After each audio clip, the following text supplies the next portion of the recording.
Well, hey friends, it's Tracy from Tea Time with Tracy. I gotta turn the light on. I just came in. Is that any better? A little bit better. Oh, it's very yellow. I wonder if I should do this here. I don't know. Just a minute. Oh, is that any better? I don't know. I'm sitting on the floor beside my piano, and there's a big window there. So, anyways, I just wanted to do a, it's not quite mid-month wrap up, but I've read some books, and from my TBR video of what I was reading this month, I don't know if this is fuzzy. Anyways, and I wanted to talk about them. Just a sec. It's so cold out. It's bitter cold out right now. My youngest just went off on the bus a little while ago. My teenagers are getting ready for school, so they'll be taking off here shortly. It's garbage day. Boris had his breakfast, and Boris is my dog, my best friend. Anyways, okay, the books that I wanted to talk about in no particular order. I read Cross, but I listened to this on Audible. I forgot that I had the paperback. It was a free Audible when I got it. Last year, all of the Never After series was free on Audible. They're not now. I don't know. I still had Cross in my library, and I know I didn't pay for it. So maybe just this one is free. So I've read all of the books in that series except for the newest one that came out, Hexed. Anyways, this is a Hunchback of Notre Dame kind of retelling. So this follows Esme. She's a young woman, and she has a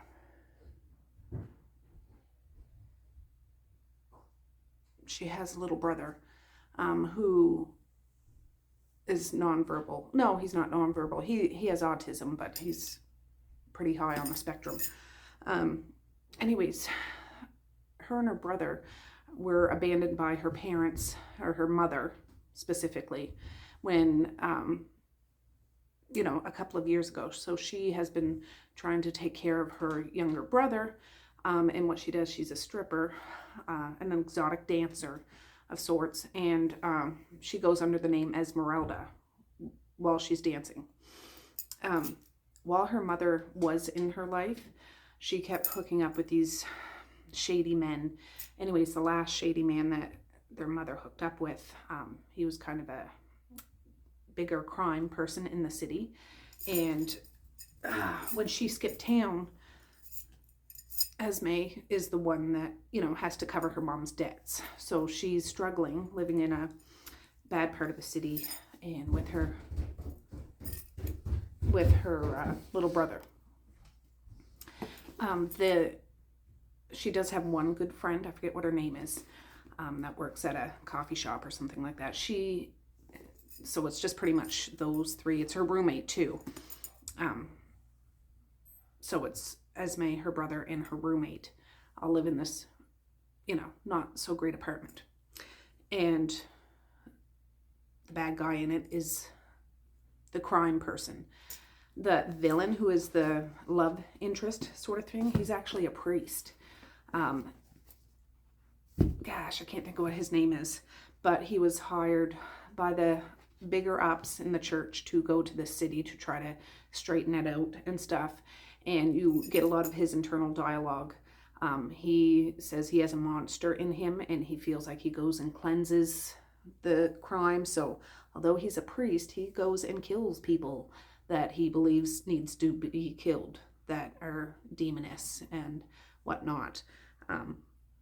And he crossed paths with Esme, who is a dancer, and he's getting that inkling like she needs to be killed because she's doing what she's doing. And but there's another side of him that finds her very attractive and alluring. And Esme gets in a predicament and might be blamed for something which she did not do. She ends up putting herself in a pickle, and the priest man is not fond of that, but he is very attracted to her. So he has conflicting feelings because, one, he is a priest, two, she is corrupt. He thinks he doesn't know her backstory. And anyways, I really enjoyed it. My favorite one in the series is probably Hooked. I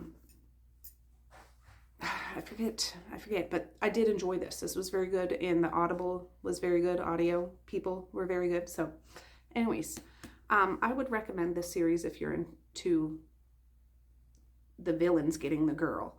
And yeah, the priest guy's a little unhinged, even though he thinks he's doing God's work. And he is ridding people that aren't really good.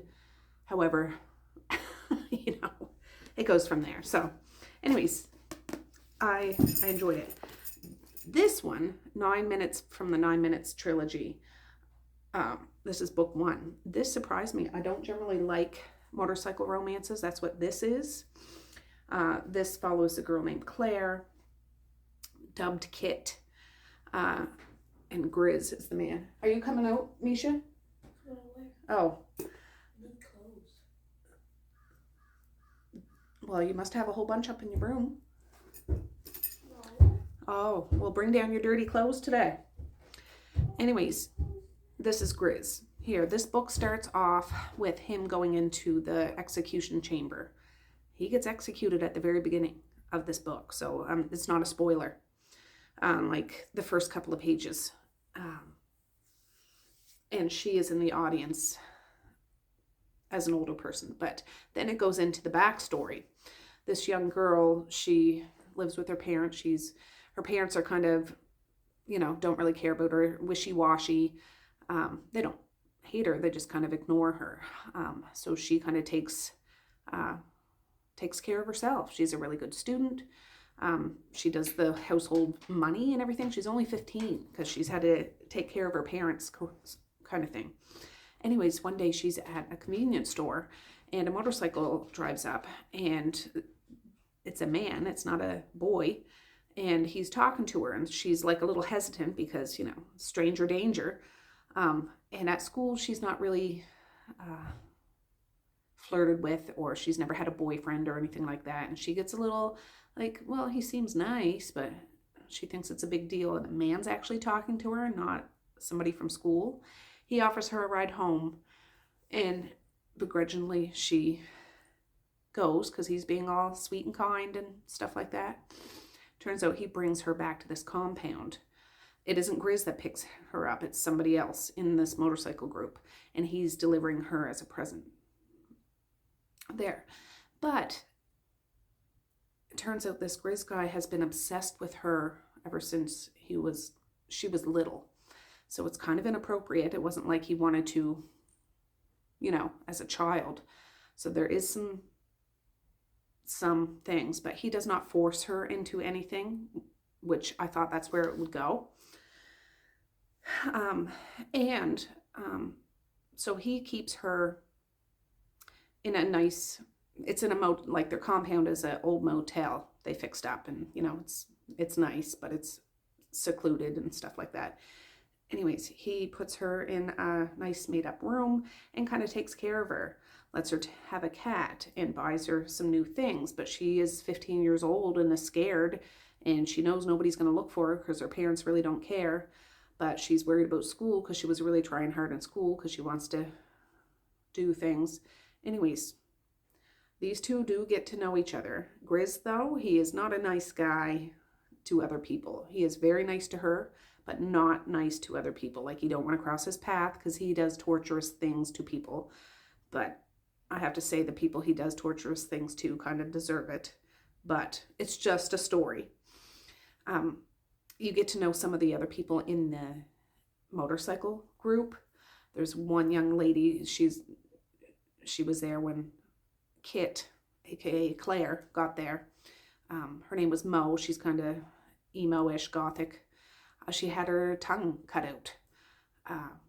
There's a few other people you get to know in this book. And the sexual content in this is not explicit. Like, it's not in detail for the most part. You know what's going on, but you don't, it's like not closed door, but it's not explicit, if you know what I mean. So you get, it's kind of like Aletha Romig's Consequences. You get it, but you don't have to see it, kind of thing. But there's some gruesome killing, murder, revenge things in this. Anyways, this book spans probably about 5 or 6 years. At the beginning, she's young.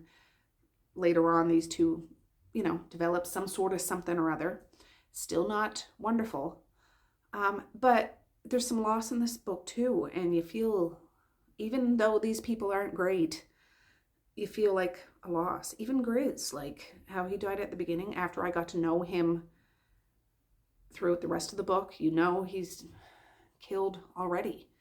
And things go on. I really look forward to the book 2 and 3, and book 2 and 3 are bigger than this one. And I'm like, what the heck is going to go on now? It does leave off with a little bit of what it might be, but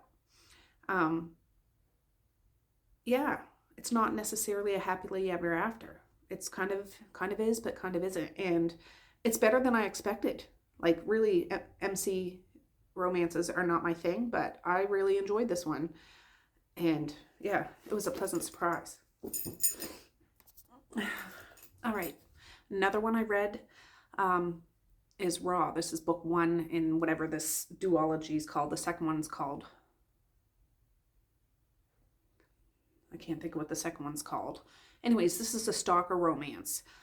It was really quick to read. Like, the font's big and there's lots of spacing, and you could just breeze right through it. It's not real big and heavy. This is a stalker romance.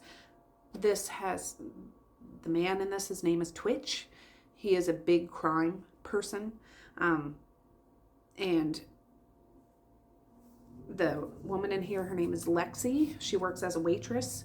She has a younger brother. Again, kind of like Cross, that she takes care of. And she too has a friend in her life. But Twitch ends up crossing paths with her and becomes obsessed with her. This isn't as in, I wasn't as emotionally connected to these people as I was to these people. It wasn't bad, but it turns out this guy really does some crazy things, stalks her. And the thing is, she knows she's being stalked. She feels him. She sees him. He doesn't even try to hide for the most part. When she's places, she can see him. He does, peek in her window and go in her room and stuff like that too. But she likes having the stalker because it protects her from other bad people, because she's had a history of being attacked by other people, and he intervenes. He gets more and more involved. They get to know each other a little bit. Her little brother kind of gets in the mix in regards to getting a job with him, which is, successful for him, like financially, but it's not good things. Anyways, I don't want to say too much more about this. I look forward to the second book because I have the second book, but there's quite a bit of sexual content in this too, which I don't mind some, but I don't need as much. That's all. It's not bad, and I will read the second book. But there was so much of that in it sometimes. I felt like, well, I haven't got to know these people very much. Like, yes, Twitch had a kind of a bad childhood. They met each other when they were children, but she didn't remember. He remembered, and that's where his obsession came with, with Lexi. She doesn't realize this is the little boy that she helped at one point when she was 6, So you get little snippets of their history, but you don't get to know them really good. How I felt with the other books. But it was good. But I liked this better. And I probably even liked Cross better, but I will read the second one. I listened to another audiobook, In the Rolling Deep. I think it's a Mira Grant book. It's only like less than 4-hour audiobook. It's the prequel to In the Drowning Deep by Mira Grant, and it's with killer mermaids is what it is. This one, I know In the Drowning Deep, it's a sister that goes out on a big fancy scientific ship to find out what happened to her other sister that was in this prequel. I think The Drowning Deep was out before the prequel was. But, so what it is, this scientific ship has scientists, it has crews, it has TV personality, it has fake mermaids. They were going out to the Marianas Trench to see if they can find mermaids. And I'm not going to say very much about it because it's super short. And it's really good though. I do want to read In the Drowning Deep. I don't have that book, but I would like to get it. Pretty much, I think the beginning of In the Drowning Deep and at the end of this book, you get little snippets of it. The ship in this video ends up floating ashore 2 months after it went out. And there's no crew to be found. So you can put 2 and 2 together. The ship that went out in this book, full of people, is abandoned and comes to shore with nothing on it. And I think in the next book, there's found footage. So that's what spurs people to go back out to see if this is real or fake. I enjoyed it, and I do want to get the actual big book of In the Drowning Deep. I think that's like kind of a big book.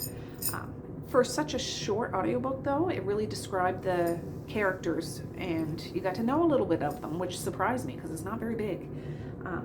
But I really enjoyed it. So that is my first little snippet of February. I just wanted to talk about them before I forgot about them. I did write little notes about them, but when I do videos, it's just right off the cuff. And I just want to keep a log of the books that I read. So anyways, I still have some more books to read this month. I just wanted to talk about 4 of the books that I've read the first bit of February. And I'm going to say peace, love, and happiness today and every single day. Please like, share, and subscribe if you so choose. But if not, that's okay too. I still love ya. I still want all the happiness in the world for each and every one of you out there. I certainly do. I really, really honest and truly do. Yes, I do. So, okay guys, with that, I'm going to say have a good night or have a good morning. And I will. See you next time. Bye. Boink.